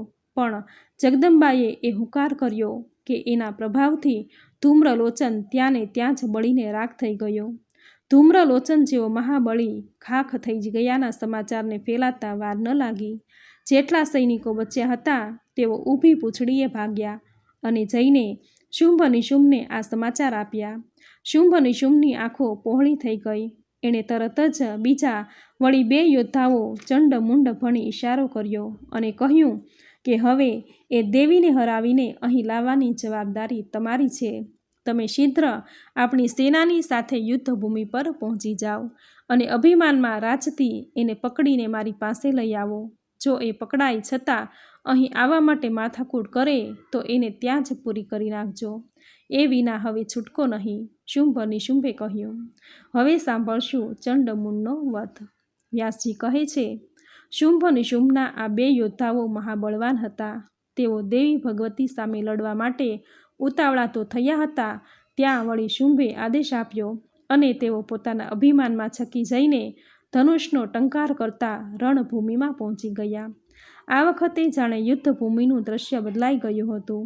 ચારેય બાજુથી વિવિધ ધ્વનિ આવતા હતા. ક્યાંક શંખના ધ્વનિ તો ક્યાંક તલવારો ટકરાવાના ખડિંગ ખડિંગ અવાજો આવતા. વળી માતાજીનો સિંહ પણ ઘડી ઘડી ભારે ત્રાડ નાખતો હતો. યુદ્ધનો આરંભ થઈ ચૂક્યો હતો. ભગવતી કાલી દુશ્મનોનો હાથ પકડીને પાઠ ભણાવતા હતા. ક્યાંક એના હાડકાનો ચૂરો કરતા, દુશ્મનોના રથ તૂટતા, બાણ વચ્ચેથી કપાઈ જતા, ક્યાંક વળી ઘોડાના પગ ભાંગી જતા. ત્યાં તો કાલીએ એક તીક્ષ્ણ બાણ ચંડ પર માર્યું કે તે મૂર્છા ખાઈ જમીન પર પડી ગયો. સેનામાં નાસભાગ મચે એ પહેલાં ભાઈના સ્થાને બીજો ભાઈ ઉદાસ બની ગયો. પછી તેણે ગુસ્સામાં આવી જઈને કાલી પર બાણોની વર્ષા કરવા લાગ્યો. ત્યારે દેવીએ અર્ધચંદ્રાકાર બાણથી મૂંડ પર પ્રહાર કર્યો. મૂંડ ભલે ભારે પરાક્રમી હોવા છતાંય માતાજી કાલી આગળ એનું કશું ગજું નહોતું. એ તો ધડામ કરતો જમીન પર પટકાયો. આ સમાચાર વાયુવેગે આખી દાનવ સેનામાં ઘુમરાઈ વળ્યા. પણ એની સેના નાસભાગ કરે એ પહેલાં જ પાછો ચંડ મૂર્છામાંથી જાગૃત થયો અને ગદા લઈને દેવી પર પ્રહાર કરવા માટે દોડ્યો. દેવી કાલિકા સાવધ હતા. તેણે ચંડના પ્રહારને અટકાવી બાણપાશનો ઉપયોગ કરીને ચંડને બાંધી દીધો. મહાદાનવ માતાજીના હાથે બંધાઈ બીજી તરફ ભાઈની બંધન અવસ્થા જોતાં જ કવચ પહેરીને માતાજીની સામે લડાઈ કરવા પહોંચ્યો. પણ દેવીએ એને બાંધી દીધો. ચંડ અને મુંડ બંને બહાદુર હતા, મહાબલી હતા, પણ સામે જગ કલ્યાણી શક્તિ હતી. એ થોડી હારવાની હતી અને તેથી માતાજીના પાશમાં બંધાયેલ બેય દૈત્યો સાવ દીન બની ગયા. લાચાર છતાંય બડબડાટ તો કરી રહ્યા હતા. ત્યાં જ ભગવતી જગદંબાએ કાલીને મધુર શબ્દોમાં કહ્યું, તમે અત્યંત ચતુર હોશિયાર છો. તમારે આ દૈત્યોને મારીને દેવતાઓના માથા પરનો ભાર દૂર કરવો જોઈએ. આ બંને જો જીવતા રહ્યા તો દેવો પર ખતરો ફરી વળશે. માટે કાર્ય સિદ્ધ કરો. અને પછી કાલીએ તેની ચમકતી તલવાર કાઢી અને ચંડ મૂંડ દૈત્યોના માથા ખચાક કરતા કાપી નાખ્યા અને તેથી લોહીની ધારાઓ છૂટી તેને પીવા લાગ્યા. લોહી પી રહેલા દેવી કાલીને જોતાં જ રાજી થતાં જગદંબાએ કહ્યું, કાલિકા દેવી, તમોએ આજે યુદ્ધભૂમિમાં ગજબનું કાર્ય કર્યું છે. આ દેવતાઓનું મહાન કાર્ય હતું કે જેણે તમોએ તમારા હાથ વડે સિદ્ધ કર્યું છે અને તેથી તમે આજથી જગતમાં ચામુંડાના નામથી ઓળખાશો. હવે અહીં યુદ્ધભૂમિ પર માતાજીના હાથે ચંડ અને મૂંડનો નિર્મમ અંત આવ્યો. ત્યારે કેટલાક બચી ગયેલા અને ઘાયલ એવા દૈત્યો દોડતા દોડતા પોતાના સ્વામી શુંભની પાસે જઈને, સ્વામી અમને બચાવી લો, અમને બચાવી લો એવો પોકાર કરવા લાગ્યા. એકલા દેવી જ નહીં, એનો સિંહ પણ એને સાથ આપી રહ્યો છે. આપણા સૈનિકોને ચીરી નાખવા લાગ્યો છે. કાંઈક કરો, કાંઈક કરો. દાનવોની આવી વાત સાંભળતા જ શુંભ ગુસ્સે ભરાયો. પગ પછાડતા બોલી ઉઠ્યો કે મૂર્ખાઓ, તમને મોતનો ડર લાગે છે એટલે યુદ્ધભૂમિથી અહીં ભાગીને આવ્યા. એના કરતાં પાતાળમાં જતા રહો. બાકી ભાગ્યમાં જે ઘટનાઓ લખાયેલી હોય એ બનીને જ રહે છે. તેને કોઈ ટાળી શકાતી નથી. એ દેવી સાથે હજુ યુદ્ધ ચાલશે જ. ત્યાં તો રક્તબીજે આગળ આવીને શુંભને વંદન કરતાં કહ્યું, મહારાજ, હું અબઘડી સેનાને લઈને ત્યાં જાઉં છું અને તેને હરાવીને તમારી પાસે લઈ આવું છું. એ વળી તેના મનમાં સમજે છે શું? હું હરાવીને લાવું પછી એને તમે તમારી દાસી બનાવજો. આ પછી રાક્ષસ રાજ રક્તબીજ પોતાની સેના સાથે રથ પર ચડીને યુદ્ધભૂમિ પર માતાજીની સામે આવીને ઊભો. હવે સાંભળશું રક્તબીજનો વધ. ત્યાં તો તરત જ જંગ શરૂ થયો. રક્તબીજે પોતાના તીક્ષ્ણ બાણો દેવી પર ચલાવવાનો પ્રારંભ કર્યો. પણ એ અભિમાની ક્યાં જાણતો હતો કે એ કોની સાથે જંગ કરી રહ્યો છે, કોની સામે હથિયાર તાણી રહ્યા છે. ત્યાં તો કાલિકા હાથમાં ત્રિશૂળ, ગદા અને શક્તિ લઈને દાનવો પર તૂટી પડ્યા. દાનવો ખચાખચ કપાવા લાગ્યા. માહેશ્વરીના હાથમાં ત્રિશૂળ હતું, તેથી શું બાકી રહે? વૈષ્ણવીનું ચક્ર અને ગદાનો પ્રકાર દાનવો માટે જીવલેણ સાબિત થયો. ઇન્દ્રિનો વ્રજઘાત ભારે હતો. દાનવો માટે જાણે કાળ હતો. વારાહીનું આખું શરીર જાણે ક્રોધથી ભડકે બળવા લાગ્યું. તેણે રણભૂમિના દૈત્યોના મારવા મુખનો અગ્રભાગ અને દાઢોનો સહારો લીધો. નારસિંહના અણીદાર નખથી મોટા મોટા રાક્ષસો ચપટીમાં ચૂથાઈ જતા હતા. શિવદૂતીનું અટ્ટહાસ્ય એટલું ભયંકર હતું કે ભલભલા દૈત્યને તમ્મર આવી જતા. ચામુંડા અને કાલિકા વળી જમીન પર પડેલાનો ફોદો વાળી ખાઈ જતા. યુદ્ધભૂમિના સમાચારની વિગતો વાતે રક્તબીજે સાંભળી. એને થયું કે આ તો ખોટું થઈ રહ્યું છે. પોતાના રાક્ષસો મરી રહ્યા છે. ક્યાંયથી પોતાનું જય જયકાર સંભળાતો નથી. આમ જ થશે તો એકય રાક્ષસ બચશે નહીં. અને આવી બધી વિગતોથી રક્તબીજ ગુસ્સાથી લાલ ચોળ થઈ ગયો. આવ્યો સીધો રણભૂમિમાં અને દેવી સામે હુંકાર કરી બેઠો. હે રાજન, રક્તબીજના નામ પ્રમાણે એના શરીરમાંથી લોહીનું એક ટીપું જો જમીન પર પડે તો એના જેવા અન્ય અનેક રક્તબીજો પેદા થઈ જતા. એ પાછા રક્તબીજ જેવા જ લાગતા. આ પ્રકારનું આ રાક્ષસને વરદાન ભગવાન શંકર દ્વારા અપાયું હતું. ત્યાં તો રક્તબીજે વૈષ્ણવી દેવી પર ગદાથી પ્રહાર કર્યો તો દેવીએ ગદાથી એને રોક્યો અને ચક્ર વડે રક્તબીજ પર પ્રહાર કરતાં જ એના શરીરમાંથી લોહીની ધાર છૂટી. જ્યાં જ્યાં એના લોહીના ટીપા પડ્યા કે એમાંથી અનેક એવા રક્તબીજ ઊભા થઈ ગયા. ઇન્દ્રિયે ભયંકર એવું વ્રજ રક્તબીજને માર્યું. એ પણ એને વાગતા લોહી ટપકવા લાગ્યો. એમાંથી પણ અનેક રક્તબીજ ઊભા થયા. રક્તબીજે પણ પોતાના વિવિધ આયુધોથી દેવીઓ પર પ્રહાર શરૂ કર્યા. યુદ્ધભૂમિમાં લડાઈ બરોબર જામી. જ્યાં કોઈ હથિયાર રક્તબીજને વાગતું અને લોહી જમીન પર પડતા જ ચારે કોર અનેક દાનવો પેદા થઈ જતા. રક્તબીજે પણ હવે જાણે જીવવા મરવાનો જંગ શરૂ કર્યો. રક્તબીજના શરીર પર દેવીનો સહેજ ઘા વાગતો લોહી નીકળતું એ જમીન પર પડતું કે જાણે આખી યુદ્ધભૂમિ દાનવોથી ખચાખચ થઈ ગઈ. આ દ્રશ્યથી દેવો ગભરાયા. ક્યાંક આ બધાના હાથે દેવીનો પરાજય ન થાય. એક દહેશત ઊભી થઈ. ત્યાં તો કાલી માતાએ ચામુંડા માતાને કહ્યું કે મારા શસ્ત્ર પ્રહારથી રક્તબીજના શરીર પર જે ઘા વાગે એની સામે તું મોઢું ખુલ્લું રાખીને લોહી તારા મોંમાં લઈ લેજે, જેથી કરીને બીજા રાક્ષસો પેદા થાય નહીં. કાલીના આ સૂચનનો ચામુંડાએ અમલ કર્યો. યુદ્ધભૂમિના જેટલા અન્ય રાક્ષસો હતા એ મરવા માંડ્યા અને નવા પેદા થવા બંધ થયા. કારણ કે લોહીનું એકેય ટીપું જમીન પર પડે તો રાક્ષસ પેદા થાય ને. આમ માયાથી પેદા થયેલા બધાય રાક્ષસો માર્યા ગયા. પછી રક્તબીજનો વારો આવતા એ જમીન પર પડ્યો અને માતાજીના શસ્ત્રથી એના શરીરના ટુકડે ટુકડા થઈ ગયા. હવે જેટલા બચ્યા હતા એટલા વળી પાછા શંભની પાસે જઈને રડતા રડતા કહેવા લાગ્યા, હે સ્વામી, યુદ્ધભૂમિમાં રક્તબીજ પણ આપણું મહાન શૂરવીર દેવીના હાથે માર્યો ગયો છે. દેવીએ યુદ્ધભૂમિમાં એવી સ્થિતિનું સર્જન કર્યું છે એ અંગે કશું કહી શકાય એમ નથી. સ્થિતિ એટલી ભયાનક છે કે એની શક્તિની વાતો કરવી મુશ્કેલ છે. આમ દૈત્યોએ શંભુને કહ્યું ત્યારે નિશુંભ સાથે હતો અને લોહી એકદમ જ ઉકળી ઉઠ્યું. તેણે આગળની વાત સાંભળવાને બદલે તરત જ કહ્યું, હું અબઘડી યુદ્ધભૂમિ પર જાઉં છું અને એ બંનેની બરાબરની ખબર લઉં છું. અને હા, હું દેવીને લઈને જ પાછો આવીશ. મોટા ભાઈ, આપ આપના માનસમાં ઊભા થયેલી એ બધી જ ચિંતાઓને ટાળો. તમારા નસીબમાં જે ઉત્તમ સુખ મળ્યું છે એ ભોગવો. આ તમારો નાનો ભાઈ નિશુંભ જ્યાં સુધી જીવતો છે ત્યાં સુધી તમારે કોઈ ચિંતા કરવાની જરૂર નથી. તેનો અંત કદાચ મારા હાથે જ લખાયો છે. હું આ ગયો અને એને હરાવીને તેને પકડીને લઈ આવીશ. નિશુંભ આમ બોલ્યો અને પોતાનું કવચ ધારણ કરીને યુદ્ધભૂમિ પર જવા નીકળ્યો. હવે સાંભળશું નિશુંભ શુંભનો વધ. વ્યાસજી આગળ કહે છે, એ નિશુંભ મહાન એવા શૂરવીર હતો. એના બે વિકલ્પ હતા, કાં તો મરવું કાં તો વિજય મેળવવો. અને આમ જ એ યુદ્ધભૂમિ પર દેવીની સામે આવી ઊભો. દેવીને પણ થયું હશે કે હજી કેટલા છે. આટલા પ્રચંડ શક્તિશાળીઓનો તો ખાત્મો બોલાવી દીધો. નિશુંભે યુદ્ધભૂમિ પર જઈને જગદંબા ભણી બાણોની વર્ષા વરસાવી શરૂ કરી. ભગવતી ચંડિકાએ હાથમાં ઉત્તમ ધનુષ્ય લઈને અટ્ટહાસ્ય કરતા કાલિકાને કહ્યું કે દેવી, આ મૂર્ખાઓની મૂર્ખતા તો જો. રક્તબીજ જેવા પ્રચંડ શક્તિશાળી દૈત્યનો આપણે ખુર્દ બોલાવી દીધો, તોય આ મૂર્ખ આપણી સામે આવ્યો છે. નક્કી એનો કાળ આવી ગયો લાગે છે. એનું મોત હવે હાથ વેતમાં છે. આટલા સંવાદ પછી ભગવતી ચામુંડાએ ધનુષ બાણ ઉઠાવી એનો મારો નિશુંભ પર શરૂ કર્યો અને ચંડિકા અને નિશુંભ વચ્ચે યુદ્ધનો આરંભ થયો. માતાજીનો સિંહ પણ પોતાના પંજા અને તીક્ષ્ણ દાંતનો પરિચય યુદ્ધભૂમિમાં દૈત્યોને આપતો હતો. બરાબર ખરા ટાણે શુંભ પણ પોતાના સૈનિકોની સાથે ત્યાં આવી ચડ્યો અને એ પણ યુદ્ધમાં જોડાઈ ગયો.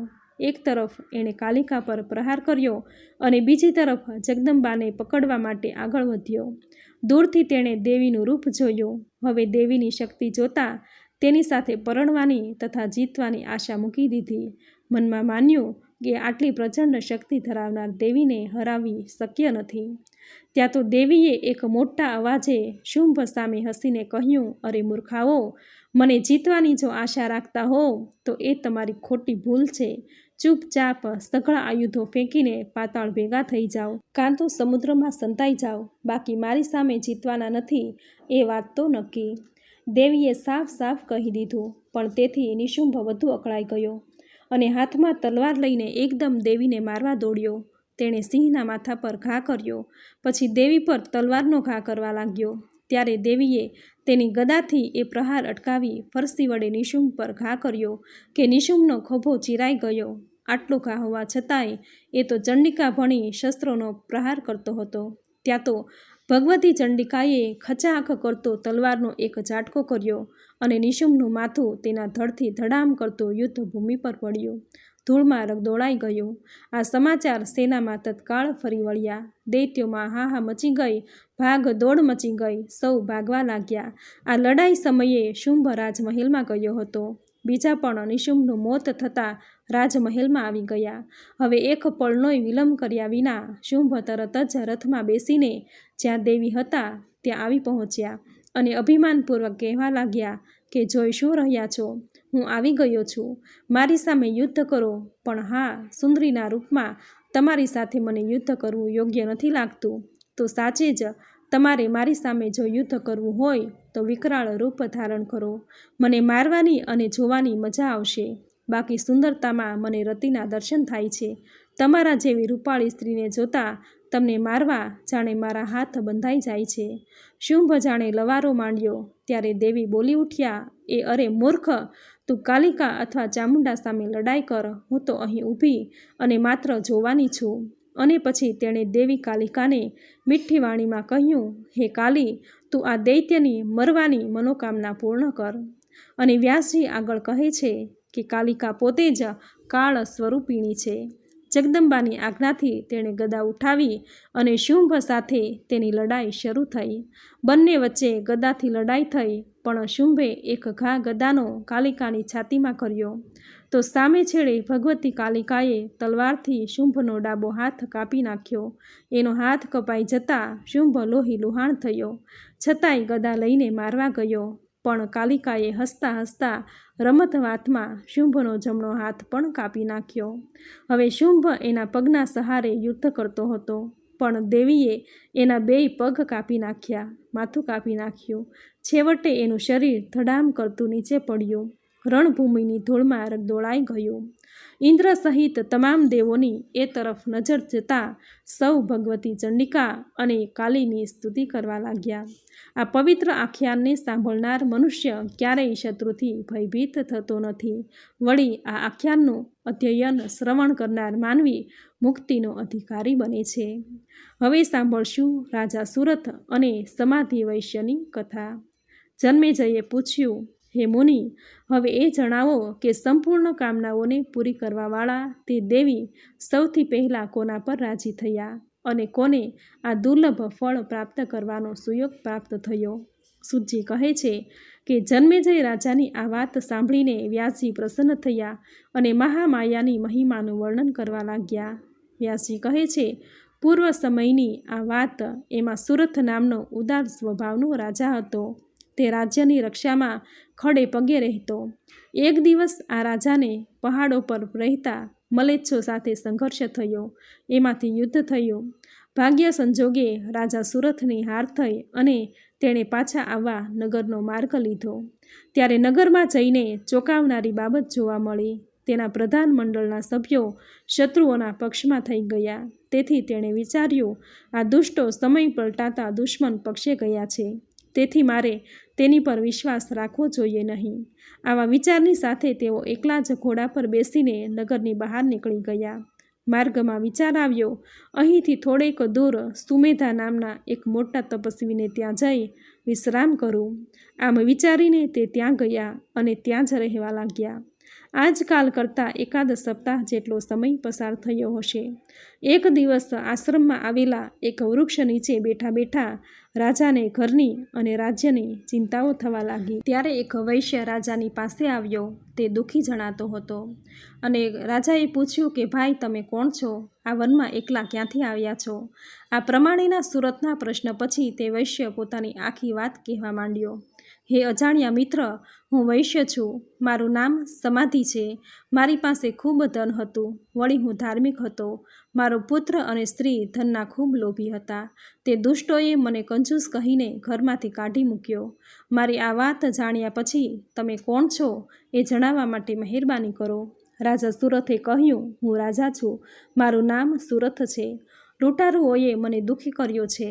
મારા મંત્રીઓએ પણ એ સાથે મને દગો કર્યો. તેથી રાજ્યભ્રષ્ટ બની અહીં સમય પસાર કરી રહ્યો છું.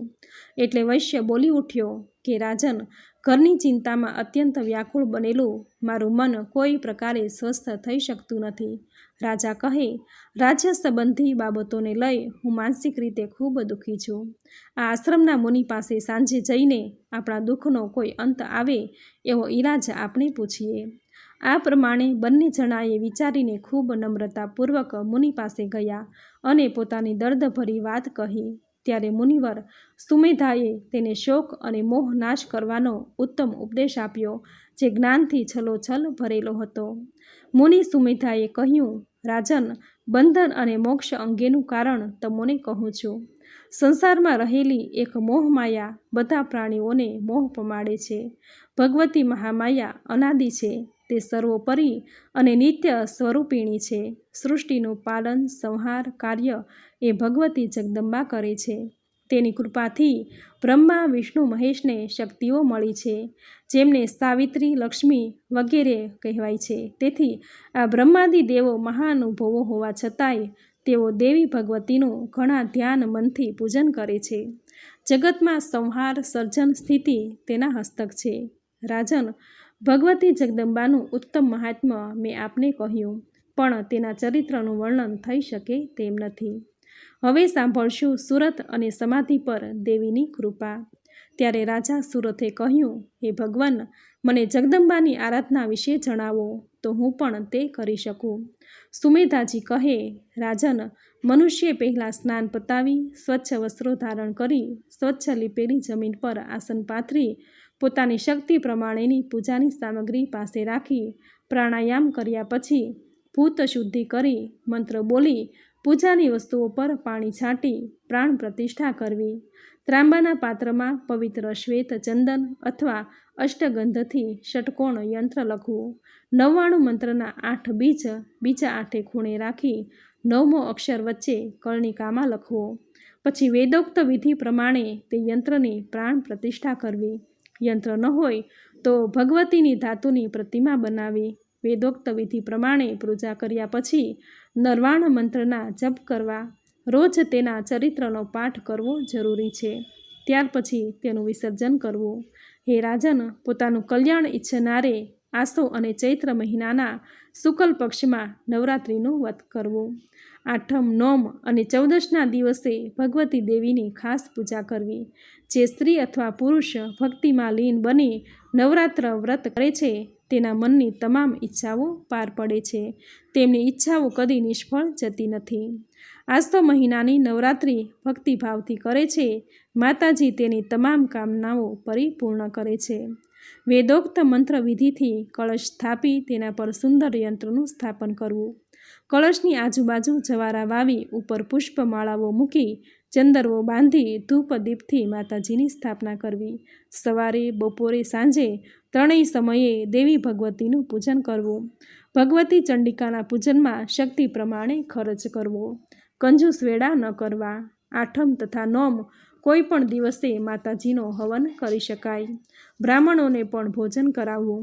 નવરાત્રિ વ્રતના પાળના 10મા દિવસે કરવા. શક્તિ પ્રમાણે દાન આપવું. હે રાજન, તમે આ વિધિ મુજબ આ કામ શરૂ કરો. તમારા જેટલા હશે તેટલા શત્રુઓની પીછેહટ થશે અને તમને સર્વોત્તમ રાજ્ય પાછું મળશે. હે વૈશ્ય, તમે પણ આ જ દેવી ભગવતી મહામાયાની આરાધના કરો. તે આખા જગતની અધિષ્ઠાત્રી છે. એ તમારા તમામ મનોરથોને પૂરી કરવા સમર્થતા ધરાવે છે. જેઓ આ ભગવતી દેવીની આરાધના ઉપાસના કરતા નથી તે બધા નરકમાં જાય છે. વ્યાસજી આગળ કહે છે, સમાધિ, વૈશ્ય અને રાજા બંને દુઃખી હતા. બંનેએ સુમેધા મુનિના મોઢેથી ભગવતીની કથા સાંભળી. છેવટે તેઓ મુનિશ્રીને કહ્યું, મુનિશ્રી, આપના મોઢેથી નીકળેલી ભગવતીની વાતે અમને પાવન કરી દીધા છે. અમારા અનાથોના અંતરમાં ઉઠેલી આંધી અટકી ગઈ છે. આમ તો અમે બંને ખૂબ દુઃખી હતા, પણ આપના આશ્રમમાં આપના દર્શન માત્રથી ખુશ થયા છીએ. જાણે અમારા તમામ દુઃખ દૂર ચાલ્યા ગયા છે. અમારો માનસિક સંતાપ દૂર થયો છે. આપે અમોને જે દેવીનો નવાક્ષર મંત્ર આપ્યો અને એ પછી અમે વ્રત ઉપવાસ કરી તે મંત્રના જપ કરીશું. આ પછી એ બંનેને ધ્યાન, બીજ અને નવાક્ષરનો મંત્ર મળ્યો અને આ બંને એક પવિત્ર નદીના કિનારે ગયા. એક નિર્જન સ્થાને આસન લગાવીને બેસી ગયા. ચિત્તને એકાગ્ર કરીને શાંતિપૂર્વક જપ કરવા લાગ્યા. 1 વર્ષ એમનું પસાર થયું. એ દરમિયાન તેણે માત્ર થોડા ફળ જ ખાધા, પણ એ પછી ફળ ત્યાગીને સૂકા પાંદડાને ખોરાક તરીકે ખાવા લાગ્યા. સૂકા પાંદડા ખાતા ખાતા પણ બંનેએ 1 વર્ષ વિતાવ્યું. આમ 2 વર્ષ થયા. એકવાર રાત્રે ઊંઘ દરમિયાન સ્વપ્નમાં ભગવતી જગદંબાના મનોહર દર્શન થયા. સ્વપ્નમાં દર્શન થતાં જ રાજા અને વૈશ્યની દેવી પ્રત્યે પ્રેમની ધારા ઉછળવા લાગી. 3જા વર્ષે એમણે નિર્જળ રહીને તપ કર્યું. આમ કઠોર તપ કરતાં કરતાં માં ભગવતીએ રાજા સુરથ અને સમાધિ વૈશ્યને સીધા દર્શન આપ્યા. દેવી બોલી ઉઠ્યા, હે રાજન, તમારા મનમાં જે ઈચ્છા હોય એ માંગો. આજે હું વરદાન આપવા બેઠી છું. તમારી તપસ્યાથી હું પ્રસન્ન થઈ છું. દેવીની વાત સાંભળતા જ સુરથ રાજાનું હૈયું આનંદથી ઉછળી ઉઠ્યું. તેણે નમસ્કાર કરતાં કહ્યું, માતે, તમે મારા વિરોધી રાજાને યોગ્ય દંડ દઈ મારું રાજ્ય મને પાછું અપાવો. દેવીના ચહેરા પર મધુર હાસ્ય છલકાયું. તેણે કહ્યું, રાજન, હવે તમે તમારા ઘેર જાઓ. તમારા શત્રુની તાકાત સમાપ્ત થઈ ગઈ છે. તમને જોતાં જ એ ભાગી જશે. તમારા મંત્રીઓ વળી પાછા તમારા શરણમાં આવી જશે. હે રાજન, તમે 10,000 વર્ષ સુધી આ ધરતી પર રાજ કરશો, પછી સમાપ્ત થશો. એ પછી તમારો અવતાર સૂર્યના ઘેર થશે, જ્યાં તમે મનુના નામથી ઓળખાશો. પછી વૈશ્યનો વારો આવ્યો. એણે માતાજીને કહ્યું કે માતે, મારે ધન, સ્ત્રી કે ઘર બાબતે કોઈ હેતુ નથી. આ બધા નાશવંત છે. આપ મને સંસારમાંથી મુક્ત થનારું જ્ઞાન વરદાન આપો. દેવી હસ્યા અને પછી બંનેને વરદાન આપીને આકાશમાં ચાલ્યા ગયા. એને જતાં 3 જણા જોઈ રહ્યા. એ પછી રાજા સુરથ અને સમાધિ વૈશ્ય સુમેધા મુનિની રજા લઈને પોતપોતાના સ્થળે ગયા. વૈશ્ય પરમ જ્ઞાની થઈ માતાના ચરિત્રોનું ગાન કરવા લાગ્યો. સુરથે તેનું રાજ્ય સંભાળ્યું. ભગવતી જગદંબાની આ પરમ ગાથા સાંભળવાથી તેમજ તેની ભક્તિ કરવાથી દેવી ભગવતીએ સુરથ રાજા અને વૈશ્ય સમાધિને મનવાંછિત ફળ આપ્યું. જે માનવી આ પાવન કથા સાંભળશે તેની જ્ઞાન, મોક્ષ, યશ અને સુખની કલ્પના પરિપૂર્ણ થશે. આ પ્રમાણે દેવી પુરાણનો અધ્યાય 5મો અહીં સમાપ્ત થયો. બોલો માં ભગવતીની જય. બોલો માં નવદુર્ગાની જય. તો મિત્રો, આપણે સાંભળ્યો દેવી પુરાણનો અધ્યાય 5મો. નવરાત્રિના 9 દિવસ માં નવદુર્ગાની પૂજા આરાધના કરાય છે. માં દુર્ગા એ દુર્ગુણ નાશિની છે. માં દુર્ગાની પૂજા આરાધના કરવાથી કઠિનમાં કઠિન કાર્ય હોય તો એ પણ સરળ બની જાય છે. જીવનમાં ભક્તિ અને મુક્તિ મળે છે. સુખ, શાંતિ, યશ, કીર્તિ, ધન, વૈભવ, સંતતિ અને સંપત્તિની પ્રાપ્તિ થાય છે. મિત્રો, માં ભગવતીને પ્રસન્ન કરવા આ 9 દિવસ તમે પૂજા આરાધના કે કંઈ ન કરી શકો તો શ્રીમદ દેવી પુરાણના પાઠ જરૂર કરવા જોઈએ. જો તમારી પાસે પાઠ કરવાનો સમય ન હોય તો આ વિડીયો દ્વારા તમે સાંભળી શકો છો. જે સાંભળવાથી મન વાંછિત ફળની પ્રાપ્તિ થાય છે. નવરાત્રિના 9 દિવસ જો પૂરી શ્રદ્ધાથી તમે આ દેવી પુરાણનો પાઠ સાંભળશો તો તમારા દરેક કાર્યમાં સફળતા પ્રાપ્ત થશે. મિત્રો, આ વિડીયોમાં શ્રીમદ દેવી પુરાણનો અધ્યાય 5મો તમે પૂરી શ્રદ્ધાથી એકચિત્ત થઈને સાંભળ્યો. જે સાંભળવાનું પુણ્ય ફળ તમને જરૂર પ્રાપ્ત થશે. માની કૃપાને પ્રાપ્ત કરવા માટે વિડીયોને લાઇક કરી કોમેન્ટમાં જય માં ભગવતી, જય માં અન્નપૂર્ણા, જય માં નવદુર્ગા જરૂર લખજો.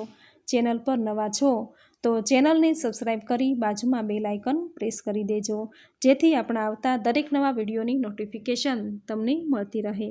તો ફરી મળીશું આવી જ નવી ધાર્મિક માહિતી, નવી ધાર્મિક કથા સાથે. ત્યાં સુધી આપ સૌને મારા જય માતાજી.